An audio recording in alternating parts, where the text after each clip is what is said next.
job by the cheerleaders from Boyden-Hull, Rock Valley. They actually had a lot to cheer about tonight in a wild game. We'll get to those highlights later. Welcome to Football Friday in our studio. We've got another busy show for you. I'm Mark Omenden. He's Zach Borg. But there are even a couple of big games we weren't able to make it to because of road conditions. I say that, and I apologize, but safety always comes first with our crew. Yeah, and of course, if you were out driving or going to any games this weekend, turn around, don't drive. It's not worth it. Tonight's show, as it is every week throughout the season, brought to you by Frisbee's Plumbing and Heating. Tonight we have highlights from 11 games in 3 states. And we start our coverage with the top-ranked team in Class 11A. That is the T-Titans, who hosted West Central tonight. And early in this game, West Central looking pretty sharp here as they would throw this long pass, and it's hauled in. Tyler Lundberg right down the sideline. Looks like he's got a touchdown. He doesn't, though, and T forces a fumble at the goal line. On the 1-yard line, they pounce on it, and watch what they do after they get the ball. Austin Lake, their quarterback, on 3rd and long, he decides to run long. And there he goes. Is he going to make it? He could. Not go. All right. 78 yards down the middle. Joey Hendrick is going to take the handoff, and he'll take it in. That made it 7-0 in favor of the Titans. That was your score at halftime. Lake and Hedrick would connect again in the second half. Watch this nice long pass as he comes right down the sideline. Nice pump fake. T goes on to win 21-0. The number 2 team in 11A, the Bulldogs of Madison, somehow making it to Dell Rapids with all the flooding up there, taking on the 5th-ranked Warriors. 14-13 game in the 4th quarter. Dell Rapids' Colin Rentz to Logan Ellingsworth. He's going to go 35 yards, but he's going to get stopped just shy of the end zone. As Dell Rapids trying to tack onto that lead with 5 minutes to go, get some breathing room. Rentz looking into the end zone. He misses, but they call a pass interference penalty, so they're going to be set up inside the 10. They're going to get that touchdown, which is going to kind of help put this game away, right? Right. Not so much. On 4th down with 2 minutes left, he goes to Carter Nelson, but he can't hold on to it. And Madison has a chance, a 2-minute drive, a chance to go down and potentially win the game, only trailing by 1. Tyler Tappy, their great quarterback, on the run, firing up, but it's Connor Rentz with the interception that seals it, a defensive struggle. Dell Rapids has a great defense. They win 14-13. Now the number 3 team in 11A is Sioux Falls Christian, and tonight the Chargers were home to Beresford and trailing 14-0 at halftime when I got there. That's when Jackson Hogan takes it in, 14-6 now, but the Watchdogs respond. Bradley Christensen to their number 21, Nate Krapinski. That made it 21-6 now in favor of Beresford. With the Chargers, the team beat Mitchell last week, give up? I really don't think so. They go to the air this time. John Overby down 21-6 to Zach Whitty. He makes the catch on the sideline, dives into Beresford territory, and that sets up this touchdown pass from Overby to Noah Van Steedham. Nice. That makes it a 21-12 ball game, but your final score 21-18 in a wild one, as it turned out, at the Bob. Win for Beresford. On to the 9-man ranks. Really big game in Baltic between the 3rd-ranked Bulldogs and number 2, Viborg-Hurley. First quarter, Chase Mason fakes the pitch, goes 10 yards to Shane Anderson. It's 6-0 after 1. There was only one road into town, and, well, that might have been as quick a travel as any of the cars today. Second quarter, Mason calls his own number, 2 yards for the touchdown.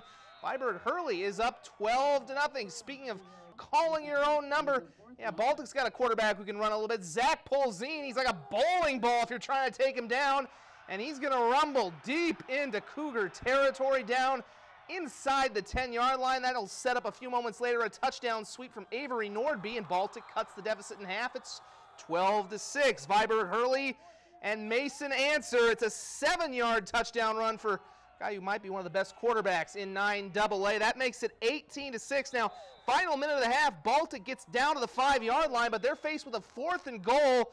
Got to go for it. They're not going to kick it. Polzine with the fake rollout. Floats one up to Alex Hogginson for the touchdown. That made it 18-12 at half. But it was all Viborg-Hurley in the second half. Statement win, 46-12.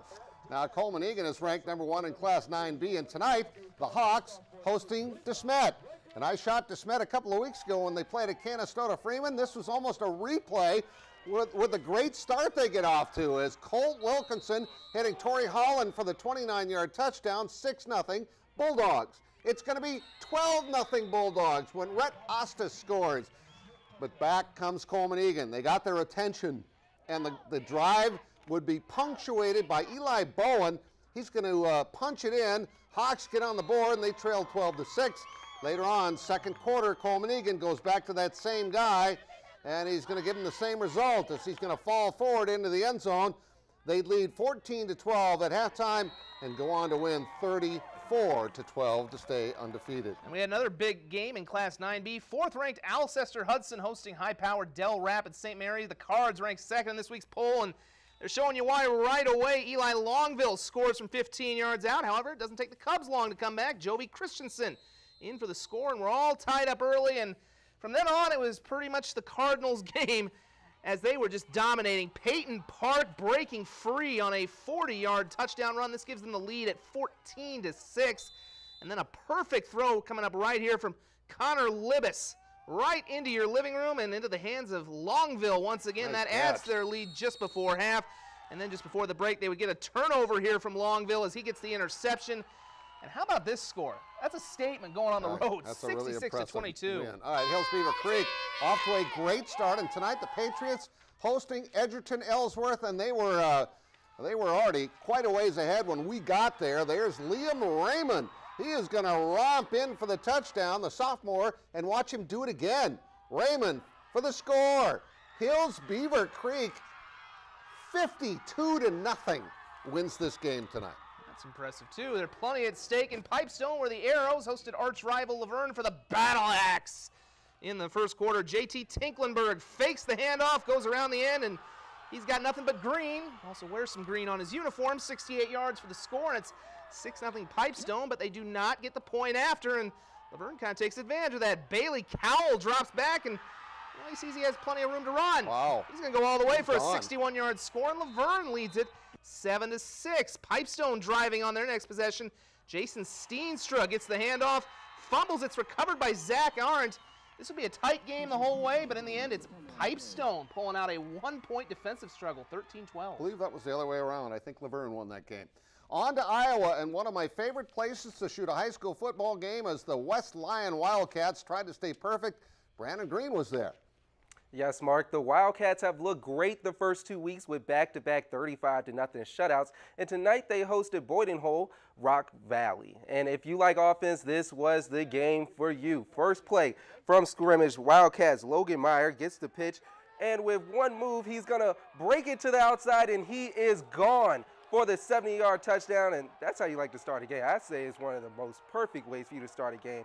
One play from scrimmage, they lead 7-0, 17 seconds into it. Nighthawks turn on offense. Keaton Mosier floats one to Cody Noble. And with some strong running, we have a tied game at 7-all. Next possession, Wildcats. They don't like to waste time. Jalen Gramstad fakes the handoff, and he is off to the races. This is how you really start a game on offense. 2 plays, 70 yards plus, and he's not going to be caught, and the Wildcats lead 14-7. The Nighthawks, they would respond with a touchdown, and the Wildcats, they get the ball back. And Gramstad, he may only had 8 completions of this one, but it was for 273 yards as he hits Myers for his second touchdown, and Meyer would have 4 touchdowns of his own in this one as the Wildcats go on to win 52-28. Back to you guys. All right, top-ranked West Sioux was at home against Sioux Center tonight with Hunter Deckers approaching several state records. Here he is completing a pass to Aiden Shriso. However, the time runs out in the half, and it's 14-6 Falcons. Adam Moaning, watch this. He gets a sack of Deckers for a big loss. However, the Falcon offense finally gets going. Deckers is going to take off on the read option. He's going to hurdle a defender before going out of bounds. You don't like seeing your quarterback do that. Sets up a field goal.